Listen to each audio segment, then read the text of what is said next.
Bonsoir à tous, merci de nous être fidèles. Tout de suite le sommaire de votre journal. Une Afrique forte, résiliente, audacieuse et qui fait confiance à l'Afrique, c'est la vision prônée par le Maroc sous l'impulsion de Sa Majesté le Roi. Dans le discours de la fête du trône, le souverain a mis en avant l'importance de ce plaidoyer pour une coopération sud-sud agissante et efficiente. Le souverain a également mis en avant le fort ancrage africain du royaume. Ensuite, petite escapade à Rabat, plus exactement sur la place Bab el-Had. Sa mythique muraille a fait peau neuve après plusieurs mois de travaux de réhabilitation. Le résultat, qui n'a pas du tout altéré son cachet authentique, ravit les locaux. Un reportage à suivre en fin de journal.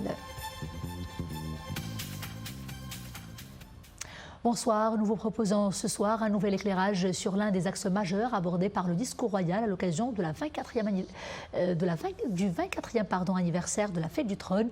Le discours royal qui a notamment mis en avant la force de l'ancrage africain du Maroc, un Maroc qui, sous le leadership de Sa Majesté le roi Mohamed VI, ne ménage aucun effort pour la construction et la promotion d'une Afrique forte et audacieuse qui prend en charge la défense de ses intérêts. Mohamed Louahibi, Wissam Msaoud et Oumé Marami pour le commentaire. Agir à l'unisson pour l'intérêt du continent, voilà la vision royale nourrie au cours des 20 dernières années. Résultat d'un engagement personnel de Sa Majesté le Roi. Sur le plan économique, le Maroc n'a jamais eu cesse de plaider pour une coopération sud-sud agissante et efficiente. Et la souveraineté alimentaire n'est pas en reste.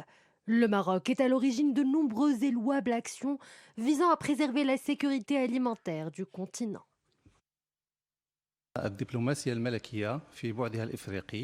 Le Maroc attache une grande importance à sa dimension africaine.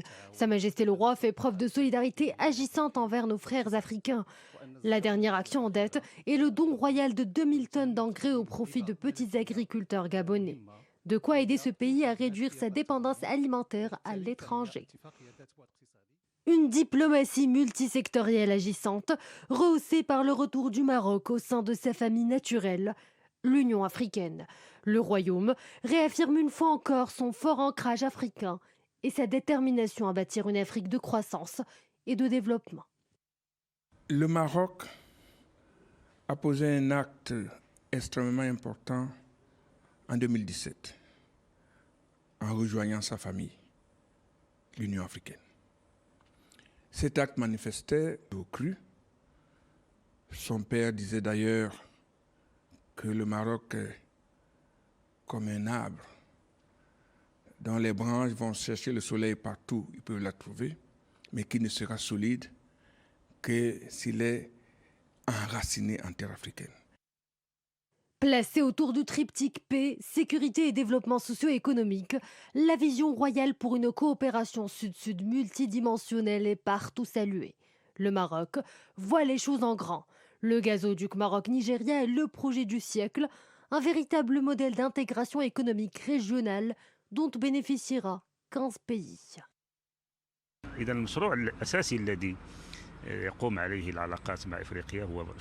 Le gazoduc Nigeria-Maroc est un projet structurant.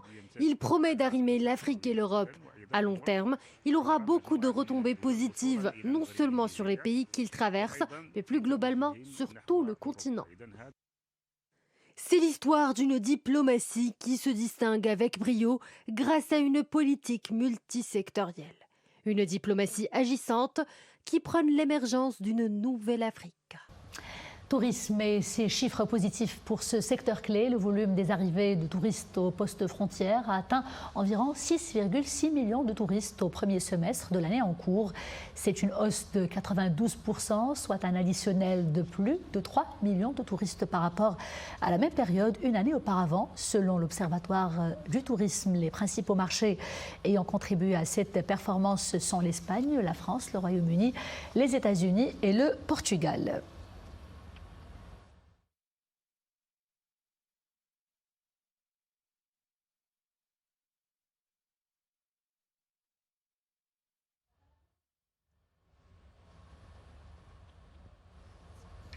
Alerte météo, une forte vague de chaleur se poursuit dans plusieurs provinces du royaume et cela jusqu'à lundi avec des températures pouvant atteindre et même dépasser 48 degrés. Cela concerne notamment Fqay Ben Saleh, Bni Mellal, Khouribga, Khnef, Rastat, Qel'at Sragna, Zagora, Tata, Ouazen, Knes, Fez, Moulay Yacoub, Taounat, Sidi Slimane, Sidi Qassem, Khmissat, Sarhamna, Marrakech, Youssoufia, Chichawa, Rachidia, Ouarzazat et Tinghir.